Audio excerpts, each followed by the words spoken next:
Into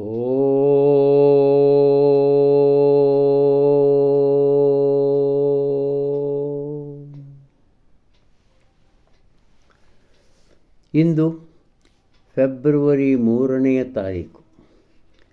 today is ours ಈ ಪುಸ್ತಕದಲ್ಲಿರುವಂತಹ ಒಂದು ಉತ್ತಮ ಬರಹ.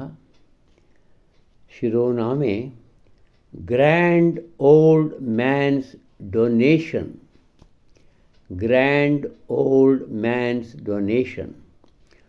We often hear people planning big schemes for the betterment of the country, but they seldom go beyond that.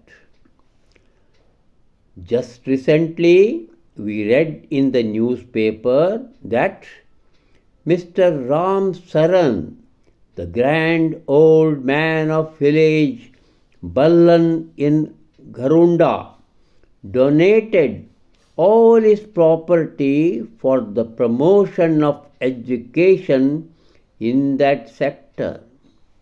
The property comprises 5 pakka built houses, 48 bighas of agricultural land and 25,000 in cash.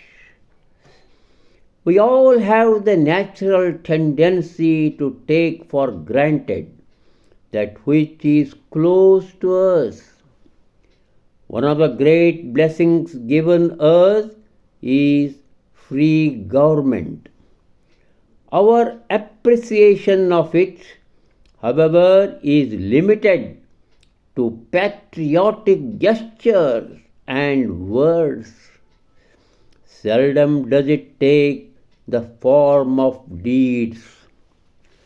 The example of Ram Saran should bring to mind our indebtedness. Let us work in whatever way we can to make our nation strong.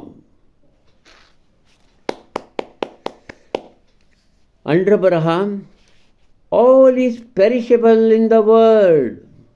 Power and self will disappear, but the virtue of great name will live forever. Rana Pratap Singh. Wonderful. ಆ ಮಹಾನ್ ವೃದ್ಧನ ದಾನ. ನಾವು ಅನೇಕ ಸಲ ಸಾಕಷ್ಟು ಬಾರಿ ಜನರು ದೇಶದ ಉದ್ಧಾರಕ್ಕಾಗಿ ಅನೇಕ ಯೋಜನೆಗಳನ್ನು ರೂಪಿಸ್ತಾರೆ. ಅವೆಲ್ಲವೂ ಅನೇಕಾನೇಕ ಸಲ ಕೇವಲ ಯೋಜನೆಯ ಮಟ್ಟದಲ್ಲಿ ಉಳಿಯುತ್ತವೆ, ಮುಂದುವರಿಯುವುದೇ ಇಲ್ಲ. ಕೇವಲ ಕೆಲವು ದಿನಗಳ ಹಿಂದಿನ ವರ್ತಮಾನ ಪತ್ರಿಕೆಯ ಒಂದು ಸುದ್ದಿ. ಓರ್ವ ಮಹನೀಯರು, ಅವರ ಹೆಸರು ಶ್ರೀರಾಮ ಸರನ, ಬಲ್ಧಾನಾ ಘರುಂಡಲಾ ಜಿಲ್ಲೆ. ಆತ ವೃದ್ಧನು, ಆ ಊರಿಗೆ ಹಿರಿಯ. ಅವರು ಮಾಡಿದ್ದೇನು? ತನ್ನ ಎಲ್ಲ ಆಸ್ತಿಯನ್ನು ಶಿಕ್ಷಣದ ಅಭಿವೃದ್ಧಿಗಾಗಿ ದಾನ ಮಾಡುತ್ತಾನೆ, ತನ್ನ ಭಾಗದ ಜನರಿಗಾಗಿ. 5 ಪಕ್ಕಾ ಮನೆಗಳು, 48 ಬಿಘಾ ಕೃಷಿ ಭೂಮಿ ಹಾಗೂ 25,000 ರೂಪಾಯಿ ಹಣ. ನಾವೇನು ಮಾಡುತ್ತೇವೆ? ನಮ್ಮ ಹತ್ತಿರವಿರುತ್ತದೆ ಅಂತಹ ಸ್ವಾಭಾವಿಕವಾದ ಸ್ವಭಾವ. ಅದು ನಮ್ಮ ಹತ್ತಿರವೇ ಇರುತ್ತದೆ. ನಾವು ಮಾಡುವುದೇನು? ಅದೇನೂ ಬೇಡ ಬೇಡ ಎಂಬುದೇ ಆಗುತ್ತದೆ. ನಮಗಾಗಿ ದೊರೆತ ಮಹಾನ್ ಆಶೀರ್ವಾದ ಏನೋ? ನಮ್ಮ ಸ್ವತಂತ್ರ ದೇಶ, ನಮ್ಮ ಸ್ವತಂತ್ರ ದೇಶದ ಸರ್ಕಾರ. ಅದನ್ನು ಕುರಿತು ನಾವು ಏನು ಮಾಡುತ್ತೇವೆ? ಪ್ರಶಂಸೆಯ ಹೊರತಾಗಿ. ಆದಾಗಲೂ ನಾವು ಮಾಡುವುದು ಮಾತ್ರ ದೇಶಭಕ್ತಿಯ ಸನ್ನೆಗಳು, ಚೇಷ್ಟೆಗಳು, ಕೆಲವು ಶಬ್ದದ ಮಾತುಗಳು ಅಷ್ಟೇ. ಇದು ಯಾವುದೇ ರೀತಿಯಲ್ಲಿ ಕಾರ್ಯರೂಪಕ್ಕೆ ಬರುವುದೇ ಇಲ್ಲ. ಶ್ರೀರಾಮಸನರ ಉದಾಹರಣೆಯು ನಮ್ಮ ಮನಸ್ಸು ಬುದ್ಧಿಗಳಲ್ಲಿ ನಮ್ಮ ಋಣಸಂದಾಯದತ್ತ ಒಯ್ಯತಕ್ಕದ್ದು. ನಾವು ನಮ್ಮ ದೇಶವು ಶಕ್ತಿಯುತವಾಗಿ ಆಗುವುದರತ್ತ ನಾವು ಕೆಲಸ ಕಾರ್ಯಗಳನ್ನು ಮಾಡೋಣ. ಕೆಳಗಿನ ಅಂಡ್ರ ಬರಹ: ಈ ಜಗತ್ತಿನಲ್ಲಿ ಇರುವುದೆಲ್ಲವೂ ನಾಶವಾಗುತ್ತದೆ, ನಾಶಕರವೇ. ಶಕ್ತಿ ಮತ್ತು ಇಚ್ಛೆ ಇವೆಲ್ಲವೂ ಸಹ ಇಲ್ಲವಾಗುತ್ತವೆ. ಆದರೆ ಒಂದು, ಆ ದೊಡ್ಡ ಹೆಸರು ಯಾವುದು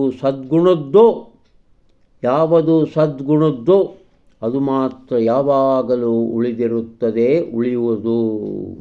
ರಾಣಾ ಪ್ರತಾಪ್ ಸಿಂಹ ವ್ಯಾರಾತ 16ನೇ ಶತಮಾನದಲ್ಲಿದ್ದಂಥ ಮಹಾನ್ ಮೇವಾರದ ರಾಜ ಮಹಾರಾಣಾ ಪ್ರತಾಪ ಮೊಘಲರ ಸಾಮ್ರಾಜ್ಯದ ವಿಸ್ತರಣೆಗೆ ಅಡ್ಡುಗಾಲು ಆದವ. ಆತ 56 ವರ್ಷ ಕೇವಲ ಬದುಕಿದ್ದಂಥ ಮಹಾನ್ ಪುರುಷ ರಾಣಾ ಪ್ರತಾಪ ಸಿಂಹ. ನಮಸ್ಕಾರ.